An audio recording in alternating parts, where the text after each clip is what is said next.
What's up, everybody? Welcome back to the garage. I am currently perched very precariously on the top of a ladder. I'm going to do my best not to fall off for the duration of this video. If I do, you guys aren't going to see it anyways, probably, but we'll hope that doesn't happen. I've also got a wild light setup going on in here right now because we're up at my ceiling. And we're up here because we're going to talk about the General 10-1000 Smart Air Filtration System. But first, I must tell you, for the sake of transparency and because I'm required to, that General did in fact send me this filter for the purposes of this review and video. However, all opinions and thoughts are my own and unbiased. So with that being said, let's get into this filter. This is the 10-1000 Smart Air Filtration System by General. So this air filtration system is about 30 inches deep this way and 23.5 this way. About, I don't know, a foot, little over a foot tall. And it weighs about 63, 64 pounds. So it's not a lightweight unit, but it is very manageable still. This filtration system has 3 speeds. The low is 560 cubic feet a minute. Medium is 710. And high is 1,068 cubic feet a minute.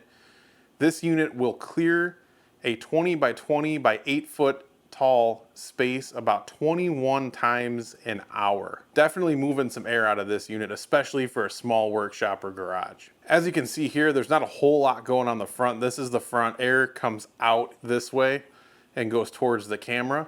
You've got a display here with just a on-off switch here at the bottom. This is your main power. Everything else is controlled through the remote control. And for this remote control to function, this main power switch here needs to be on. So if I turn this off, this remote will not turn this on or do anything. So this needs to be turned on. It's still blank because we turned it off and then on. But now if I hit the power button on the remote, it will come on and beep to let you know that it is on. It does not start on any setting. It is just on standby mode at this point. As you can see here, you've got an air quality meter. So green is good, goes up to yellow and then red.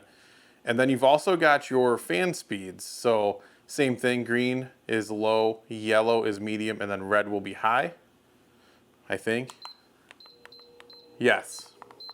Other than that, there's not too much on here unless you enable some options. So you have the auto function, which we'll talk about in a second. Then you've also got a timer function, which goes up to 12 hours. So you can set this for up to 12 hours in 1 hour increments. Now the remote kind of threw me off at first. Once you get used to it and know how it works, it's not a big deal. It just doesn't work the way that you necessarily think a remote for something like this would. So you've got the fan button, and then you've got the time button, and then down here you've got a plus and a minus button.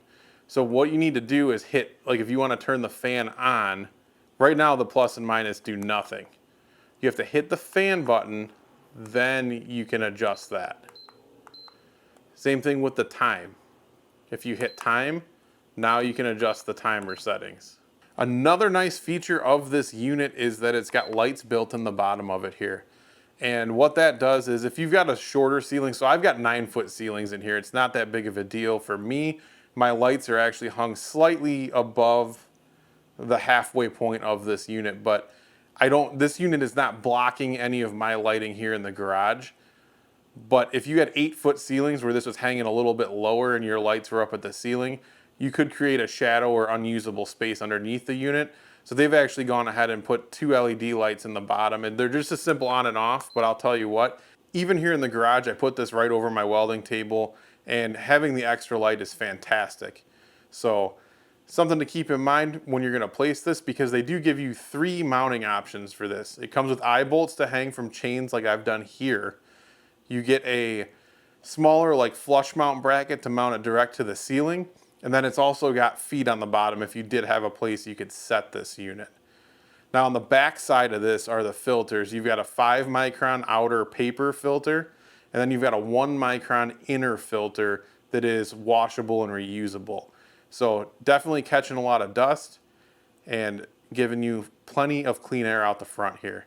So the smart feature with this is that if you hit auto, it is going to automatically adjust the fan speed to the air quality.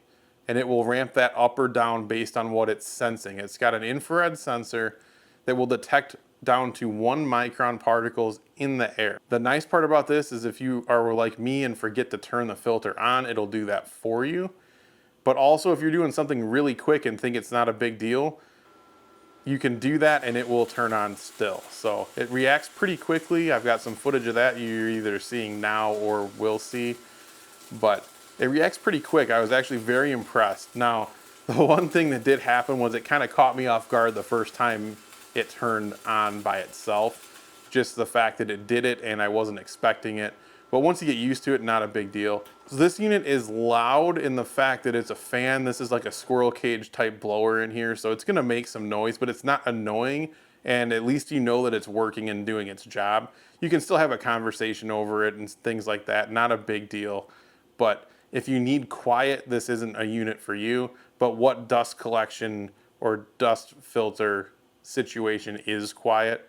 Not too many of them. So not a big deal there. I think this is a great filter for the home shop if you're starting to get a little more serious and need to consider air filtration or dust filtration. This is not going to be a replacement for a dust collection system if you do woodworking. You know, that type of dust collection with sawdust and stuff really needs to happen at the tool itself with either a shop vac type setup or a central dust collection setup. This is to get the fine stuff out of the air. This will sense smoke and stuff from welding, and it's great for that. General mainly is a woodworking company, and they did want to send me this because it handles smoke and fumes and things like that. So they thought it would be a good fit for stick welding and flux core welding, and I really think that it is. They actually do have a carbon filter available for this as well. They were just out of stock when they sent this to me, so I was not able to get my hands on one yet.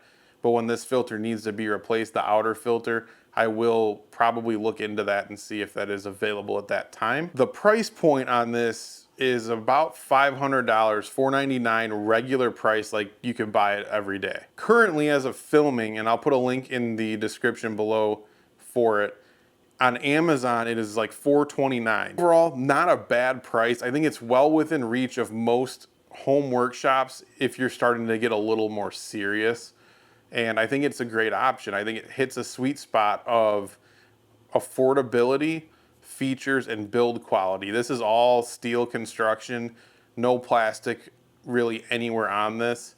And it's heavy, but not too heavy, and it just feels like a solid unit. The build quality is definitely there. And then you've got the smart feature, which I think is awesome and works very, very well, especially if you're, like I said, forgetful and don't turn on your standard air filter. Like the one I never hardly turn on. It didn't do a great job to begin with. The Wen's highest speed is 400 cubic feet a minute, so this has it beat even on low. It also has bigger filters in it and just moves a lot more air. With all that being said, there are a couple minor things that I would like to see changed, and this isn't necessarily specific to this unit because the Wen shares a lot of these same issues. Number one is this unit is really meant to be ceiling mounted. There's two options to mount it on the ceiling. Not many people have a flat spot up high enough to be able to set this somewhere. I don't know why they put the cord below all this. The cord needs to be up here or on the coming out the top so that you can run it to the ceiling and get it to your outlet. So having the cord come out down here is a little bit just annoying more than anything because there's not a real clean way to get this up to the ceiling. The other thing is that this remote is a infrared remote, meaning this has to point at this front panel here where this orange dot is in order for this to work. My welding table is here, down here, and air comes in the back of this and out this side. So I want to be pulling those fumes and smoke from welding and pushing out clean air. However, I can't control the unit from back there if it's not on already. So I would like to see either an RF remote where it uses radio frequency and you don't need a direct line of sight, or putting this sensor, like maybe if they offer like some 360 type sensors that you could have a little protrusion on the bottom and you could use it anywhere you had line of sight from underneath. So something like that would be a better way to do this because otherwise you got to walk in front of the unit. So because I wanted to pull air from a certain place, I have to have this facing the opposite of where I'm actually working. There's a better way to do this, and I think when you start getting into this price point, I really would have liked to have seen that. Even with those two minor details, I think that this is still a perfect blend of price, features, and quality for a home workshop, and it does work great for welding as well. As I said, links in the description below. And if you'd like to see more content like this, subscribe so that we can keep doing videos like this. In the meantime, check out one of these two while you wait for the next one.